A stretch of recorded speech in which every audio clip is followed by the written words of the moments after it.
You've booked your flights, carefully planned your itinerary, and you're filled with excitement for your trip to Canada. You can already picture the breathtaking landscapes and vibrant cities. But what if a mistake from your past, or something you never even considered, gets you turned away at the border? It's a scenario no traveler wants to face, but it happens every day.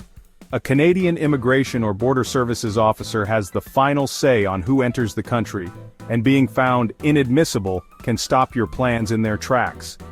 Understanding the reasons for inadmissibility is the absolute key to a successful trip or immigration application.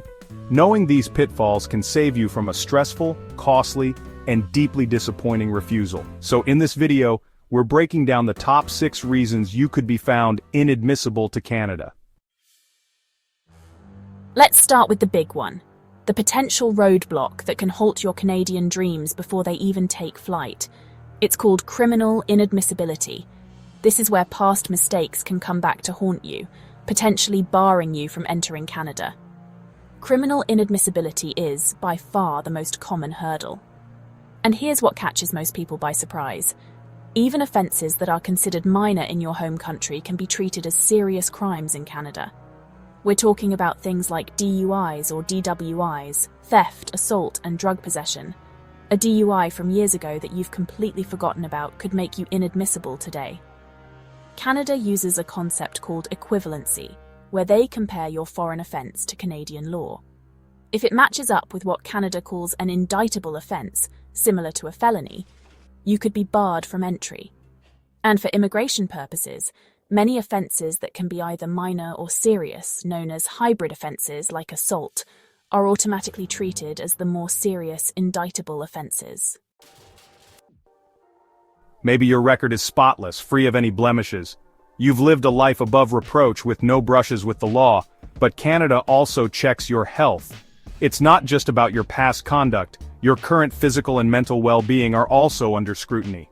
Medical inadmissibility comes in 3 flavors: danger to public health, posing a risk to the well-being of the Canadian population; danger to public safety, raising concerns about potential harm to individuals or the community; and excessive demand on health or social services.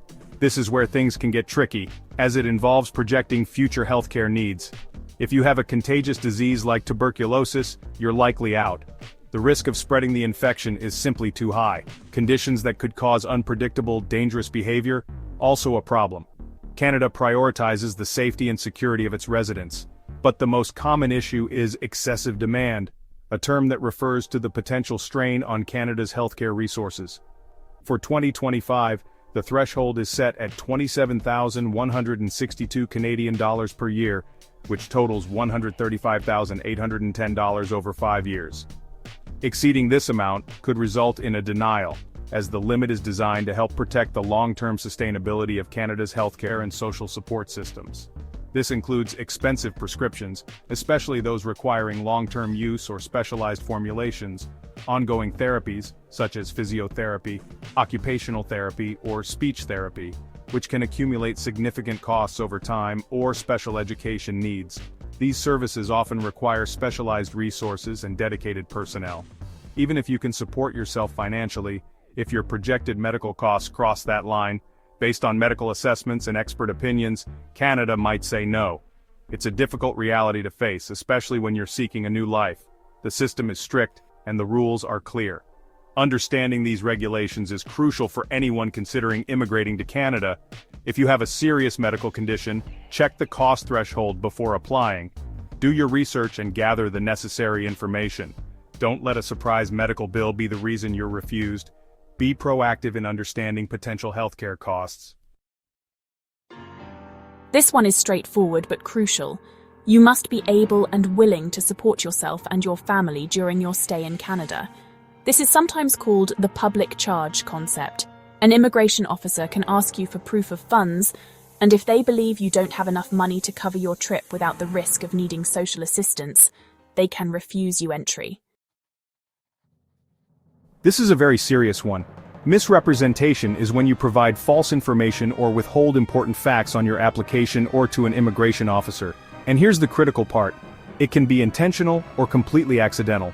Examples include not declaring a family member, hiding a previous visa refusal from another country, or faking your work experience. The consequence for misrepresentation is severe, a 5-year ban from entering Canada. So the golden rule is always to be truthful and complete in your applications. This category covers the most serious grounds for inadmissibility. You can be found inadmissible for reasons of security, such as espionage or terrorism. It also includes having ties to organized crime, like money laundering or human smuggling, or for having committed human or international rights violations, like war crimes.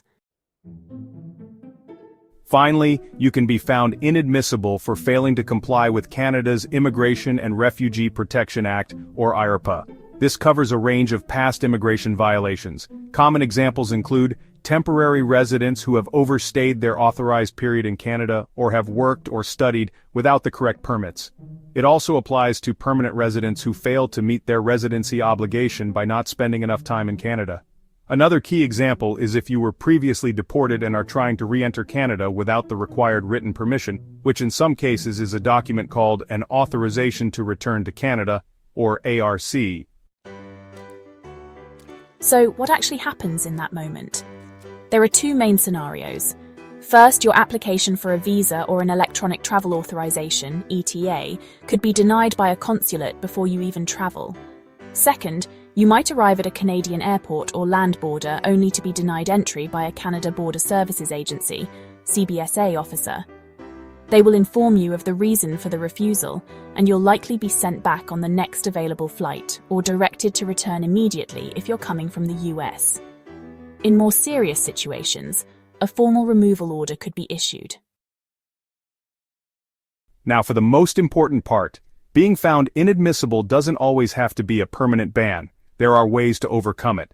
The first option is a temporary resident permit, or TRP. This is a temporary solution that can allow you to enter Canada for a specific, justified reason, even if you're inadmissible. To get a TRP, your need to enter Canada must outweigh any health or safety risks to Canadian society. This is often used for urgent reasons like a critical business meeting or a family emergency. A TRP is issued for a specific length of time and can be cancelled at any point. How you apply depends on your situation. If you need a visa to enter Canada, you'll apply for the visitor visa and include documents explaining why you're inadmissible and why you should be allowed entry. If you're from a country that only requires an ETA and it was refused, you may need to check with the local visa office for special instructions on applying for a TRP. The processing fee for a temporary resident permit (TRP) application was approximately $239 Canadian at the time of this recording. Under Canadian immigration law, you may be considered criminally inadmissible if you've committed or been convicted of a crime, even relatively minor offenses like theft, or more serious ones such as assault, driving under the influence, DUI, or drug possession. However, crimes committed under the age of the 18th of May be assessed differently. Despite a criminal record, you may still be allowed to enter Canada if you qualify as deemed rehabilitated, are approved for individual rehabilitation, have received a record suspension, formerly known as a pardon, or hold a valid temporary resident permit. For specific information on what constitutes a criminal offense, consult the Criminal Code of Canada and the Controlled Drugs and Substances Act. So let's do a quick recap. The top reasons you could be found inadmissible to Canada are criminality, medical issues, financial concerns, misrepresentation, security or human rights violations, and non-compliance with immigration laws.